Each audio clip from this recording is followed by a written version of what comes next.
સો મિત્રો, આડી અવળી વાકી ચૂકી આમ તેમ થનારી લવ સ્ટોરી મેં જોઈ લીધી. વાકી ચૂકી લવ સ્ટોરી નામની ફિલ્મ મેં જોઈ લીધી. વાકી ચૂકી લવ સ્ટોરી એટલે આમ જોઈએ તો કેરેક્ટર ડેવલપ કર્યા વિના એક મોભાધાર માણસના પરિવારના ઓપન માઇન્ડેડ છોકરાઓની લવ સ્ટોરી કે જે જૂની વિચારસરણીવાળા લોકોને કદાચ હજમ ન થાય, પણ નવી વિચારસરણીવાળા લોકોને એમ થાય કે વાત તો સાચી. ટૂંકમાં કહું તો કંટાળો ન આવે એવી ડેસ્ટિનેશન વેડિંગની વાર્તા એટલે કે વાકી ચૂકી લવ સ્ટોરી કે જેમાં કોમેડી છે, ઇમોશન છે, થ્રિલ છે અને ડ્રામા પણ છે. એટલે કે ફિલ્મ જોઈને એમ થાય કે કંઈક તો સારું જોયું. બાકી ટ્રેલરમાં જેમ બતાવ્યું છે એમ જ 4 છોકરાઓની લવ સ્ટોરી છે અને એ લવ સ્ટોરીમાં મોટા મોટા ગાબડાઓ પણ છે, જેમાં પરિવારના ઘણા લોકો સામેલ પણ છે. ફિલ્મમાં રૂઢિગત વિચારસરણીને હવનમાં હોમીને આગળ વધવાની શીખ આપવામાં આવી છે, પણ અંતે તો એનું એ જ કે જેમાં એમ થાય કે તું ખરાબ છે પણ તારી સામે હું તને નહીં કહું કે તું ખરાબ છે. બસ આવું જ કંઈક ફિલ્મમાં પણ થાય છે, જ્યાં દેવ એના પપ્પાના કહેવાથી તિથિ સાથે લગ્ન કરવાની હા પાડે છે અને તિથિના કહેવાથી ડેસ્ટિનેશન વેડિંગની તૈયારીઓ થાય છે, જ્યાં વેડિંગ પ્લાનર દેવની જ એક્સ એટલે કે માયરા હોય છે, જે કદાચ લગ્નમાં વિઘન બનશે.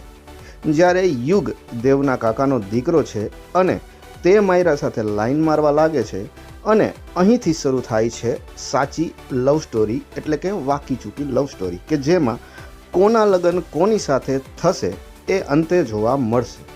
બાકી પોઝિટિવની વાત કરું તો ફિલ્મના લોકેશન ખૂબ સારા છે, કોમેડી અને એની ટાઈમિંગ ઘણી સારી છે, સોંગ્સ ઘણા અંશે સાંભળવાની મજા આવશે અને એક્ટિંગ બધાએ સારી કરી છે.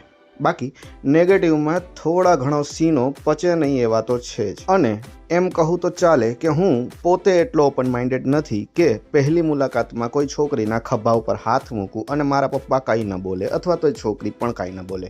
બાકી બડે લોગ બડી બડી બાતે જેવું આ ફિલ્મમાં છે, જ્યાં ફરી એકવાર દારૂનો પ્રયોગ થયો છે સાચી વાત બહાર કઢાવવા માટે.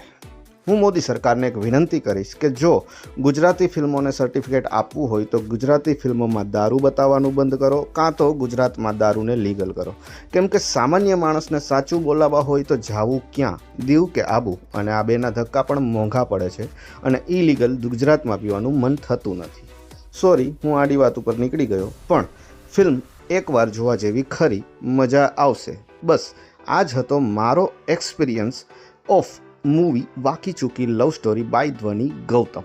બાકી તમારી લવ સ્ટોરીમાં પણ કાંઈ વાકું ચૂકું છે તો મને કોમેન્ટમાં જરૂર જણાવશો ચાલતા ચાલતા. જય હિન્દ, વંદે માતરમ.